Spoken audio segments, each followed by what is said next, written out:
அவரு வெளியே போயிட்டாரு, கள்ளங்கட்டு இல்லாத வெளியே போயிட்டான் மனுஷன். அப்பா சொல்ல கேட்டு வீட்டுக்குள்ள இவ்வளவு அநியாயம் நடந்திருக்குது, ஒண்ணும் தெரியல. அப்பா சாப்பிட்டு வாயெல்லாம் கழுவின்னு அப்படியே தூங்கினுக்கிறாரு. சாப்பிட்ட தட்டு கூட பார்த்தாக்கா எதுவும் இல்ல, எல்லாம் சுத்த பத்தமா பெருக்கி கிருக்கி தொடச்சு கிச்சு எல்லாம் அழகா ஒண்ணும் தெரியாத மாதிரி அப்படியே கமுக்கமா இருக்குது வீட்டுல. சொல்ல அப்படிதான் ஒண்ணுமே நடக்காத மாதிரி கம்முன்னு.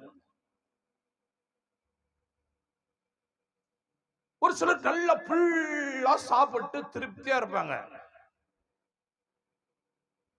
ஆனா சாப்பிடாத மாதிரியே இருப்பாங்க.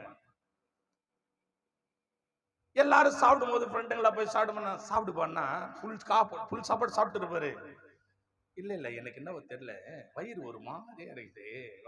ஆல்ரெடி மகன் சாப்பிட்டான், ஃபுல் கட்டு ஃபுல்லா கட்டி ஃபுல்லா இருக்கிறாரு அவரு. அப்படி கேட்டோம்னா